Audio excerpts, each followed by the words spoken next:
Alright folks, how's it going? Welcome to the next instalment of the Doctor Zhivago Slow Read here on my channel. This week we are reading chapter 12, or part 12, or section 12, depending on what your book calls it or what you call it. I'm Cams Campbell, your host, and this will be going out as usual on my Substack over at camscampbellreads.substack.com, on YouTube, which you might already know, and as an audio podcast. So, let's take a look at what's happening this week. The partisans' families arrive, including one Kubarikha, a cattle healer and a self-proclaimed witch. She's wearing a Royal Scots Fusilier's greatcoat, part of the supplies sent by the British. The Allies provided some aid to the Whites, but it was not enough to make a difference. In his book A People's Tragedy, historian Orlando Figes notes that Denikin received a few hundred khaki uniforms and some tins of jam during the first months of Western aid. Hardly enough to turn the tide. The partisans have moved to a new camp on the edge of the taiga, a region of deep Siberian forestry. And I've included a map here that just shows where the taiga goes from North America across into Europe and right across to Siberia and Asia. Yury finds a couple of places that remain in his memory. The first is a hummock on which a rowan tree is growing. The other is a ravine. Along the ravine's edge are giant boulders, clearly placed by man. It was at this place that the sentence was carried out on the ringleaders of the conspiracy. Remember from the previous chapter? One of them, Rajinsky, has a gun and fires 3 shots at the guards. He misses, then hurls his pistol against a rock. The impact causes it to discharge again, wounding one of the prisoners. Terenti Galuzin begs for his life. Others scream at Svirid, the double agent who revealed the conspirators. Vdovichenko addresses Rajanitsky as one Communard to another. Quote, "Don't humble yourself. Your protest will not reach them. These new oprichniki. Posterity will nail the Bourbons of commissarocracy to a pillar of shame." This is where some knowledge of French history would be helpful. For me, the Communards was Jimmy Somerville's band in the 80s, and Bourbons are biscuits. The oprichniki were the private security police of Ivan the Terrible, responsible for breaking the power of the boyars, the landed nobility under the feudal system, who often opposed the Tsar. What Vdovichenko is really doing is collapsing 4 centuries of Russian repression into a single curse. The oprichniki, then the Tsar's Okhrana, waging its secret war outside the law, then the Cheka, one unbroken line of extra-legal terror serving whoever happens to be in power. The conspirators are shot. It's quite brutal. Terenti Galuzin is the last to die. The partisans are surrounded by the Whites but are kept from being wiped out by the thickness of the winter forest. They're basically besieged in the taiga and have to ration their supplies. They have an abundance of cattle, so they have enough milk and meat. Clothing is in short supply, so they resort to making coats from dogskin. Yury has only iodine crystals, which must be dissolved in alcohol to be effective in treating wounds. Those distillers who weren't sentenced to death are commissioned to rebuild a still for medical use only. But, of course, drunkenness breaks out in the camp as soon as the still is operational.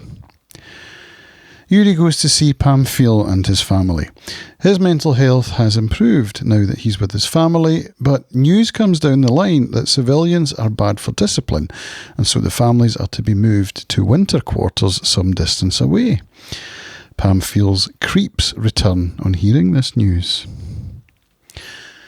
The partisans launch a sortie against the Whites and breach their defences. This brings about a new influx of refugees from the peasant villages. The partisans can't support so many people, so they send envoys to the villages to divert the refugees to a settlement where the partisans can support them. Meanwhile, the Whites plug the breach, leaving the envoys outside the taiga and unable to return. The women refugees invade the forest and start chopping down trees and building roads and bridges. Liberius's plans are being turned upside down. Liberius is talking with the trapper Svirid about whether to cut the telegraph line alongside the road. Svirid tells him what the women refugees are up to. Some have even turned back to surrender to the Whites, rather than be torn to pieces by wild animals. The settlement at Dvory has been burned to cinders. Those who pressed on have covered more than 20 miles, building roads and bridges as they went. Liberius immediately sees the danger. The Whites now have a highway into the taiga. Yury is making his way back to the taiga, past the rowan tree that marks the boundary. Kubarikha is there, singing. Yury stops to listen. Quote, "An old Russian folk song is like water in a weir. It looks as if it were still and were no longer flowing, but in its depths it is ceaselessly rushing through the sluice gates, and its stillness is an illusion." I just love that. We get the lyrics to Kubarikha's song, and it's very folky. Most commentators believe that Pasternak wrote the song himself. And I found a Russian singer on YouTube who has interpreted the song. I will include a link in the video down below, but you can also view it from the essay page. Pamphil's wife, Agatha, brings a sick cow to Kubarikha. It's not giving milk. Kubarikha gives Agatha some cream to rub on the cow's udders. Agatha explains her husband's anxiety about being split up and the potential for Agatha's being tortured by the Whites. Yury listens as Kubarikha sings a spell to cure the cow of its ills. It's all very pagan, and Yury is bemused. It reminds him of the driver's chat when Yury and his family were being driven to Varikino. Kubarikha shares some pagan folklore with Agatha while Yury continues to listen. For some reason it makes him think of Lara, his love for her, and how she's surrounded by a divine outline that the Creator has drawn around her. He sees a huge deified head in the mist. Quote, "It wept, and the rain kissed and watered it." A mutilated man crawls into the forest with a message that the same fate awaits all partisans unless they surrender. The man tells of some of the horrors that the Whites are perpetrating on the prisoners and then dies. It's brutal and makes for some difficult reading. The paragraph that follows is even more horrific. Pamphil's creeps go into overdrive after hearing the dying man's testimony, and he picks up an axe and kills his wife and children before the enemy can kill them. At dawn, he flees from the camp, and that's the last we see of him. High winter has settled in. Liberius invites Yury to his dugout that evening. At the meeting, Liberius tells Yury that the Whites have been smashed. The civil war is over. Yury inquires about his family. Varikino is empty, so the only conclusion is that Tonya and the children escaped. There's a rumour that Yuryatin is still occupied by the Whites, but Liberius doesn't believe it. Yury leaves the dugout where he sits on a log and starts to imagine Tonya's escape with a child and a baby. He's about to go back into Liberius's dugout when he changes his mind. He has long kept a pair of skis and some supplies buried nearby in case an opportunity to escape ever presented itself. This is that opportunity.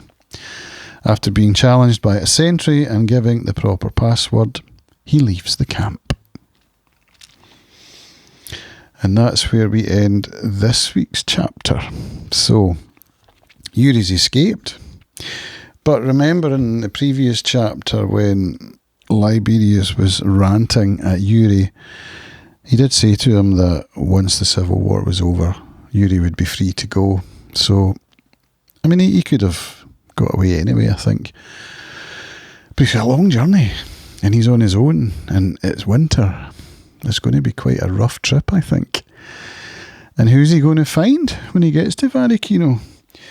That's where Lara lived. I wouldn't know. When he gets to Yuryatin, that's where Lara lived. Is he going to Varikino? Or is he going to Yury? Let's find that out next week when we read chapter 13. Chapter 13 is a bit of a longer one, so I think in my spreadsheet I've got it down as being 37 pages. This week's was 20, so you might want to start that one early if you can. And I'll see you in the next one. Thanks for watching. Cheerio.